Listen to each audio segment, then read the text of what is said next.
Hello Bookish friends. Today I am going to talk about the books that I have read in the second half of the month. I read a total of 4 books, 1 short story, and I DNF'd 1 book. I read 3 books and 1 short story for I Put a Spell on You readathon, and 1 book for October. But I want to start with the book that I have DNF'd. I unfortunately DNF'd Sexing the Cherry by Janette Winterson. It was a book club book that was chosen by one of my friends.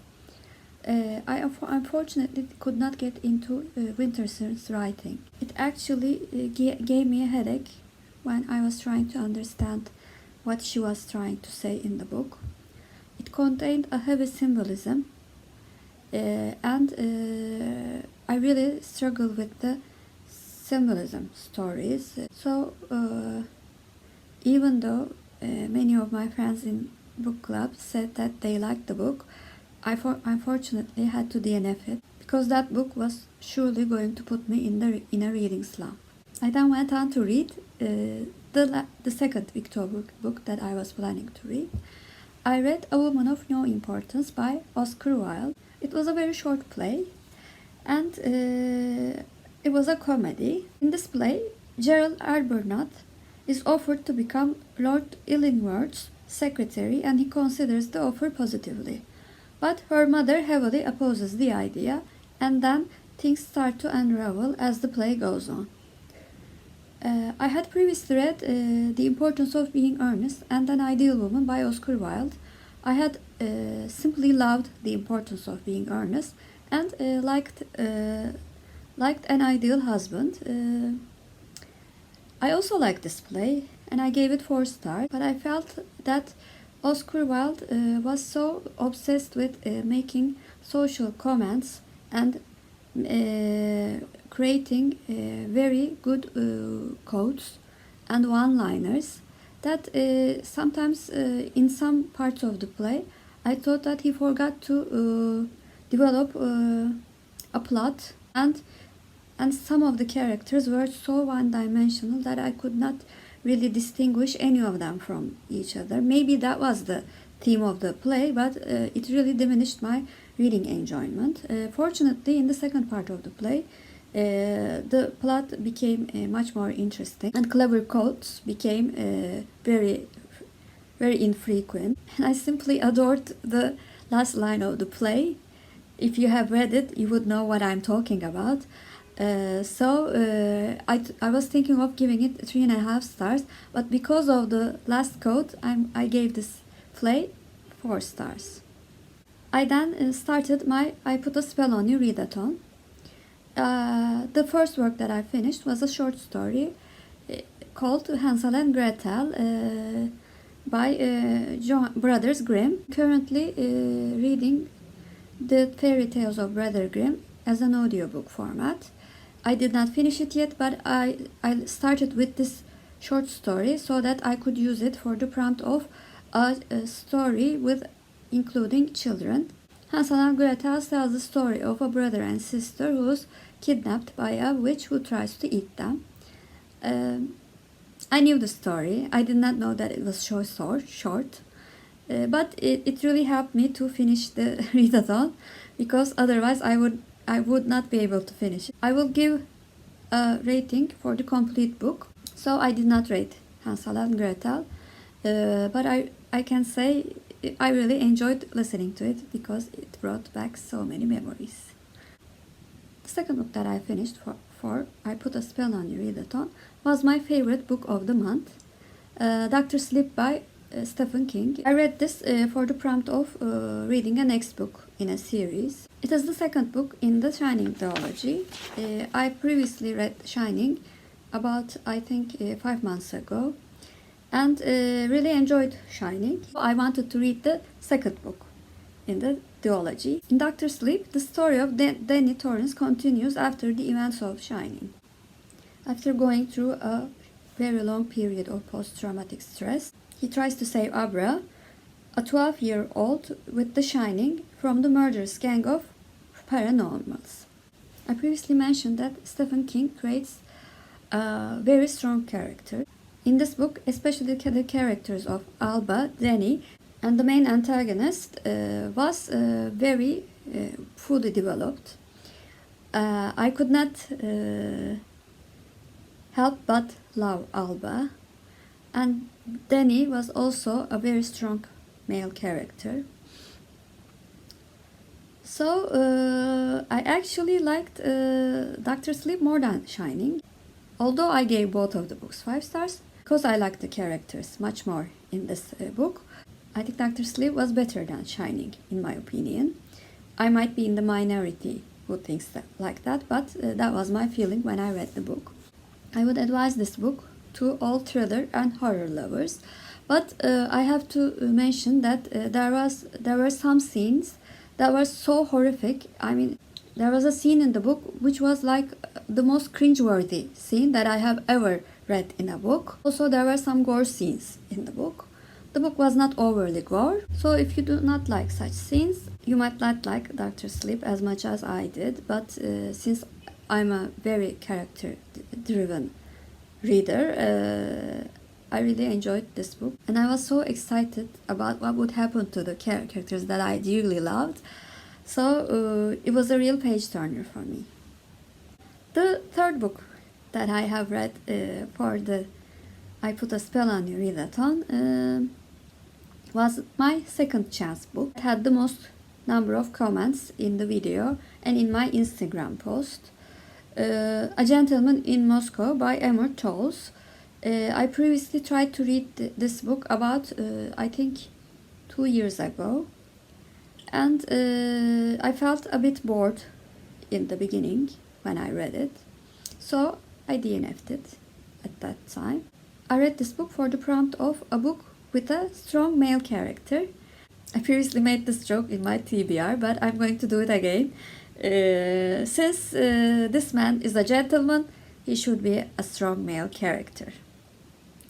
But actually, he turned out to be a very strong male character, because the book is about Count Alexander Rostov, who's an unrepentant aristocrat by a Bolshevik tribunal and is sentenced to house arrest in the Metropole, a grand hotel across the street from the Kremlin. His view of life changes when he meets Nina, a little girl who stays in the hotel for half a year. The book covers a very long time period between the 1920s and the end of 1950s. I gave this book 3 stars because, like in my previous experience, I really did not like the beginning of the book, and it was a 2-star read for me because there were so many details that were talking about the aristocracy and the hotel room objects that he has. It was so full of descriptions. But when he met Nina, the story became much more interesting. Then there was another period that was so full of different characters coming and going into the hotel, and the Count's relationship with them, and we could not really get to know any of the characters. So the story went downhill for me again. After a very significant event, just in the middle of the book became much more interesting, and I became more emotionally invested in the characters. And the latter part of the book was 4-star read for me. So I gave an average of 3 stars. I'm glad I read this book because I really wanted to find out why so many people liked it, and I can understand it because it tells a very detailed description of the fallen aristocracy in Russia and how the communist state became much more oppressive through the years. But as I've said before, because I'm a character-driven reader, I could not identify with any of the characters until the last third of the book. So it was a hard read for me. But as I've said before, I learned many things from the book. The last book that I have read for I Put a Spell on You readathon was for the prompt of reading a book that has been on my TBR for a long time. For this prompt, I read Diviners by Libba Bray. I also read this as a part of hashtag Back of the Bookshelf Book Club in Instagram. This book tells the story of Evie, who comes to live with his uncle in New York in 1920s, and a serial killer emerges in that time, and paranormal events are seen in those killings. And our heroine and her uncle investigate the murders along with the police. We had not discussed it in our book club as I'm recording this. So this will be the first time that I'm sharing my thoughts about this book. I gave this book 3.5 stars and rounded up to 4. There were some parts that I really liked about this book. That's why I gave it 3.5 stars. The serial killer aspect was really interesting. The paranormal activities and events were surely researched well and created in a very clever way. But the book was too long, in my opinion. There were some details and some characters which had no significance on the event. I know this will be a series book, that's why they were there. But I really felt bored when I was reading about them. And like the last book, I could not care for any of the characters. I actually disliked our heroine. Not hated her, but disliked her. And I didn't care about any of the other characters. So it was a middle of the road read for me. So as a character-driven reader, this book was really hard for me to finish. I mean, if it wasn't for the readathon, this book would have probably dragged for many weeks because of its length and because I did not care about any of the characters. Will I continue with this series? Unfortunately, I'm not going to continue with this series because it will follow the same characters and I don't care about enough of them. The main mystery, which was the only thing that kept me going, was solved in the first book. So there was no need for me to continue with the series. The 5th prompt for Drita had many choices. I read, it was either to read the group book, to read a horror book, or to watch Hocus Pocus. I considered counting Dr. Sleep for the horror book. But I also watched Hocus Pocus. Yes? I will ask thee one final time. Yes? What hast thou done with my son, Thackeray? Thackeray. Answer me! Well, I don't know. Cat's got my tongue.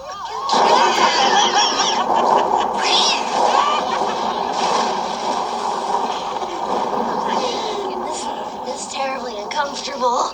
Sisters, sing. Thy silent Mercury purify and spit upon the 12 Don't tables. listen! Cover your ears! Listen to them not!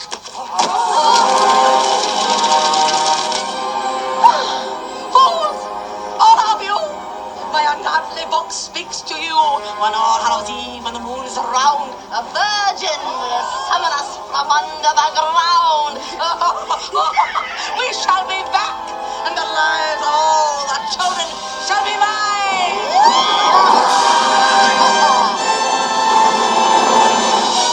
So with 4 written works and 1 work of cinematography successfully finished, I put a spell on your readathon. I forgot to mention in the beginning of the video that I followed Mary Sanderson, and these prompts were created by Nichi at _readmypastime.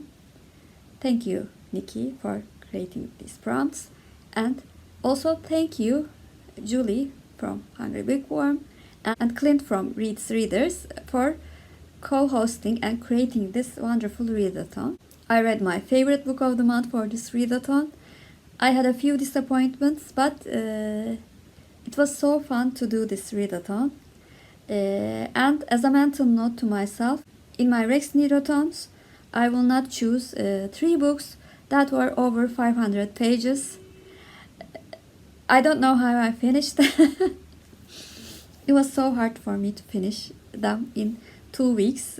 I actually finished the last book in the evening of October 31st. So, but I'm glad I finished it. I'm a goal-oriented person, and I was so close to achieving my goals, so I finished the readathon anyway. So that was the books that I have read, and one book that I DNF'd in the second half of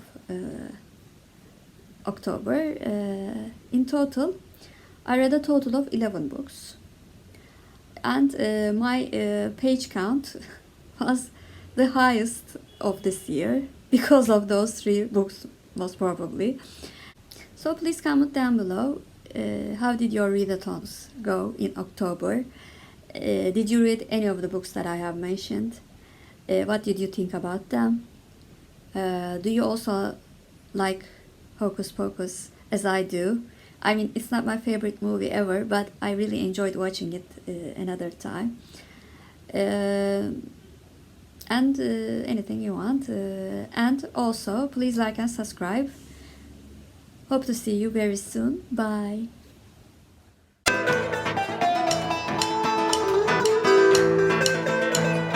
As for Turkish word of the day, I thought the word of the day should be the favorite book of the month. Dr. Sleep was my favorite book. Doctor means also doctor in Turkish. So the word of the day is sleep.